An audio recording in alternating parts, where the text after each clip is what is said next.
Ngasi numida werang phongkhiba kangleipa mairagi pause adigi maruoiba pau khara khangasaraga miyamda khudo tamjike athuba matamda thoklibe irang asi lochinduna noramensi laklagani thajai Chief Secretary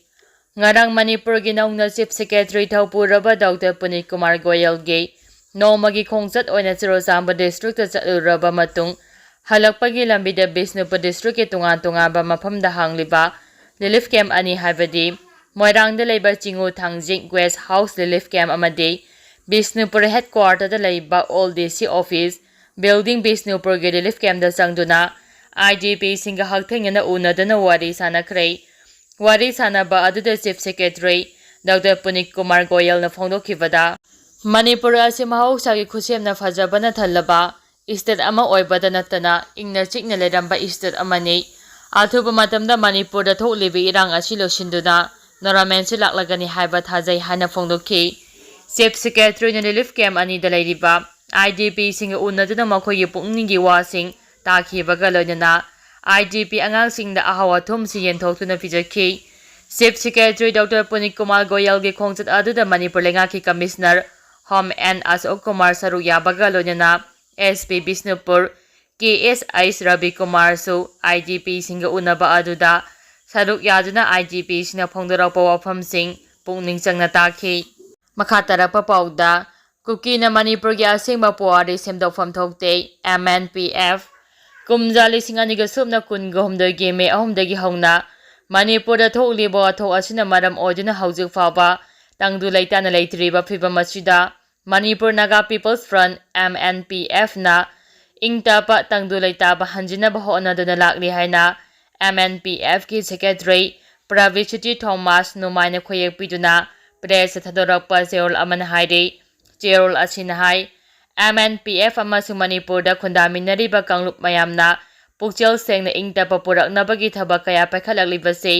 Kuki kanglupna yamna phaba khongthangni khallaga ingtapagi lambi thibagi mahuta Kuki singna atopa kanglupna kire habagi maungda khanduna khudongchaba lauraga Chumdaba puari kaya semjin sajinduna Manipur ge apunba saktamda kainaba tawriba ase yamna leibak macha tadabani haide Cheol Asinhai haukiba July 15 2000 subna kunga mangada Young Kuki Haiba Organization amana Nagas were migrated to the Kuki Hills after separating from their Meitei brothers hain hairakpa ase Kuki gidamak yamna leibak thiningai ne masina takpade Kuki Intellectual ni hajaba singna Kuki gi naha oidiba singda aramba puari tamduna lana lamjing bire habagi asobo khudamne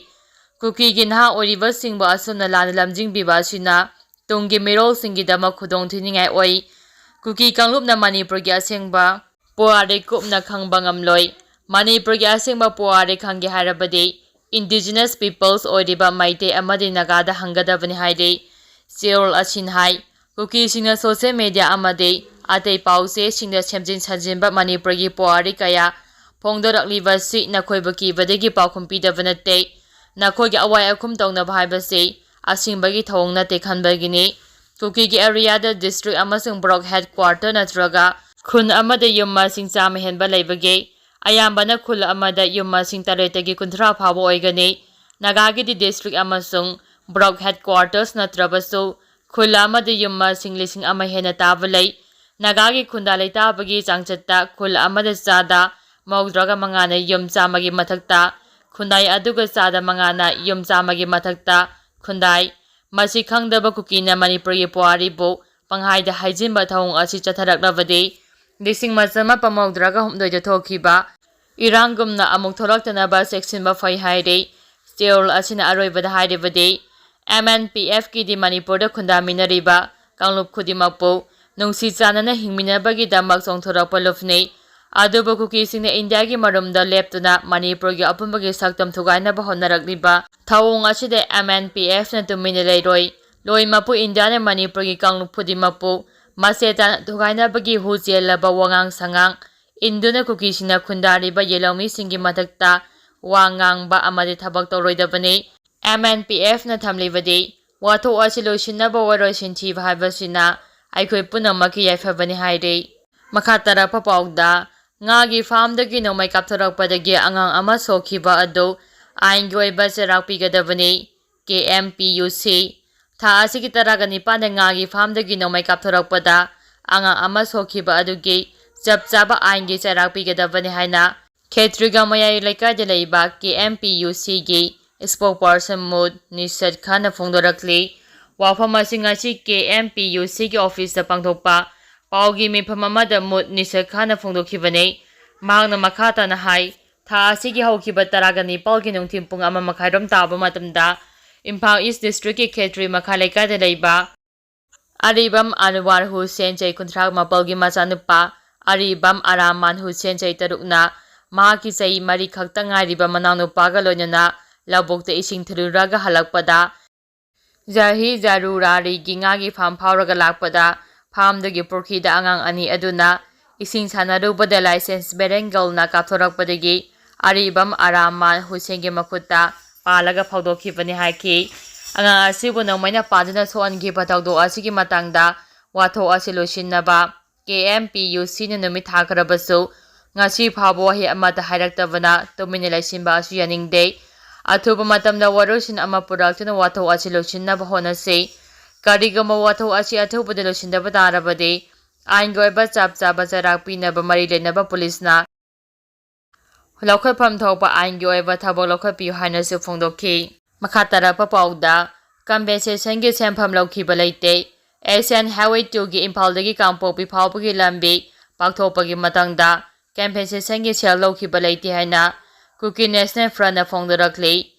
KNFꯅ ꯈꯨꯟꯖꯥꯁꯤꯡꯕ ꯑꯍꯥꯡꯕ ꯆꯦ ꯑꯃꯗ ꯈꯨꯌꯦꯛ ꯄꯤꯍꯜꯂꯒ ꯀꯝꯄꯦꯟꯁꯦꯁꯟꯒꯤ ꯁꯦꯟꯐꯝ ꯑꯔꯥꯟꯕ ꯃꯑꯣꯡꯗ ꯂꯧꯊꯣꯛꯈ꯭ꯔꯦ ꯍꯥꯏꯅ ꯇꯣꯉꯥꯟ ꯇꯣꯉꯥꯟꯕ media ꯔꯤꯄꯣꯔꯠꯁꯤꯡꯅ ꯐꯣꯡꯗꯣꯛꯄ ꯂꯩꯈ꯭ꯔꯕꯅꯤ꯫ ꯃꯤꯗꯤꯌꯥꯒꯤ ꯔꯤꯄꯣꯔꯠ ꯑꯗꯨ ꯑꯔꯥꯟꯕꯅꯤ ꯍꯥꯏꯅ ꯄꯜꯂꯗꯨꯅ KNFꯀꯤ ꯏꯟꯐꯣꯔꯃꯦꯁꯟ ꯑꯦꯟড ꯄꯕ꯭ꯂꯤꯁꯤꯇꯤ ꯁꯦꯀ꯭ꯔꯦꯇꯔꯤ ꯑꯦꯂꯩꯁ ꯁ꯭ꯇꯦꯐꯦꯟꯅ ꯊꯥꯗꯣꯔꯛꯄ ꯆꯦꯔꯣꯜ ꯑꯃꯅ ꯍꯥꯏ